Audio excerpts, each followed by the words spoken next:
ஆணி முகனை வழிபட்டு இந்த வீடியோக்குள்ளே போகலாம். பொதுவாக ஒவ்வொரு மாதமும் பார்த்திங்கன்னா 2 சதுர்த்தி வரும். அதில் தேய்பிறை சதுர்த்தியை தான் நம்ம சங்கடகர சதுர்த்தி அப்படின்னு சொல்கிறோம்.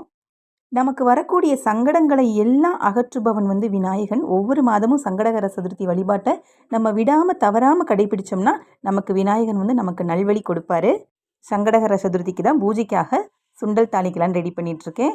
8 மணி நேரம் ஊற வச்ச சுண்டலை உப்பு போட்டு நல்லா குழைவாக வேக வச்சு எடுத்துக்கலாம். அது வேகும்போதே பார்த்திங்கன்னா நான் அதுக்கு தாளிப்பு ரெடி பண்ணிட்டேன்.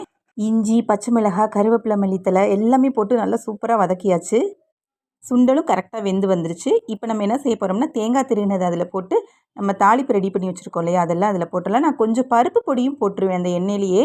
நமக்கு அந்த பருப்பு பொடி போட்டு கிளறும்போது நல்ல ஒரு வாசம் கிடைக்கும். அப்புறம் கொஞ்சம் ஜீரகத்தூளும் போடணும். இதெல்லாம் போட்டு சுண்டல் தாளிக்கும் போது நல்லாயிருக்கும். அதுக்கப்புறம் லாஸ்ட்டாக மேலால் கொஞ்சம் தேங்காய் எண்ணெய், அது தாளிக்காமல் அப்படியே பச்சையாக ஊற்றி அதையும் ரெடி பண்ணியாச்சு. உடனே அந்த பாத்திரங்கள்லாம் விளக்கி வச்சிட்டோம்னா நமக்கு மெயின்டைன் பண்ண கொஞ்சம் ஈஸியாக இருக்கும். அடுத்து கொழுக்கட்டை ரெடி பண்ணிக்கலாம்.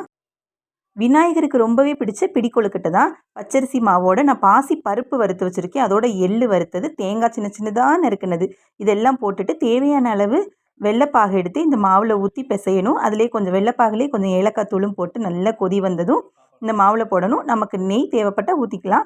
நான் கொஞ்சம் ஊற்றிருக்கேன். அப்போ கொழுக்கட்டை வேகும் போதே பார்த்திங்கன்னா நல்ல வாசமாக இருக்கும். ஃபஸ்ட்டு பாகு ஊற்றுறதுக்கு முன்னாடி இதெல்லாம் நல்லா கலந்துட்டு அதுக்கப்புறம் பாகு சூடோடையே ஊற்றி பிணையணும். இந்த பிடி கொழுக்கட்டை பார்த்திங்கன்னா கொஞ்சம் பெருசாக கூட பிடிச்சிக்கலாம். ஆனால் நான் அன்றைக்கி கொஞ்சம் சின்ன சின்ன சைஸாக தான் பிடிச்சிருந்தேன். வர்றவங்களுக்கெல்லாம் ஒவ்வொன்று பீஸ்க்கு ஈக்குவலாக கொடுக்கணும் இல்லையா, அதனால் கொஞ்சம் சின்ன சைஸாக பிடிச்சிருந்தேன். விநாயகருக்கு ரொம்ப பிடித்தமான பொருட்கள் எல்லாம் ஒன்று சேர்கிற கலவைன்னு சொல்லலாம் இந்த பிடி கொழுக்கட்டை.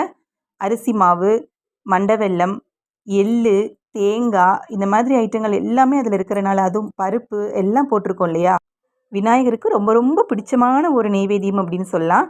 ஸோ எல்லாம் பிடிச்சிட்டு இந்த மாதிரி இட்லி பானையிலையோ இல்லை தனியாக தட்டு கூட இருந்தால் அதுலேயும் வச்சு எடுத்துக்கலாம். நான் 2 தடவையாக வேக வச்சு எடுத்திருந்தேன். மொத்தம் பார்த்திங்கன்னா 128 கொழுக்கட்டை வந்திருந்தது. இதெல்லாம் எடுத்துகிட்டு நம்ம வீட்டுக்கிட்டேயே இருக்கிற பழனி ரயில்வே காலனி முத்துமாரியம்மன் கோயிலில் தான் விநாயகருக்கு பூஜை சிறப்பாக நடந்திருந்தது. அங்கே தான் கொண்டு போயிருந்தோம்.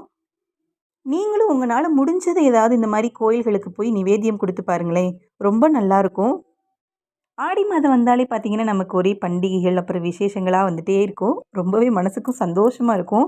அடுத்து விநாயகர் சதுர்த்தி, கோகுலாஷ்டமி இதெல்லாம் இருக்கு இல்லையா, கோயிலுக்கு வந்துட்டோம். நல்லபடியாக ஆணி முகனை வழிபட்டாச்சு. உங்களுக்கும் இந்த அருள் பரிபூர்ணமாக கிடைக்கணும். பாய்.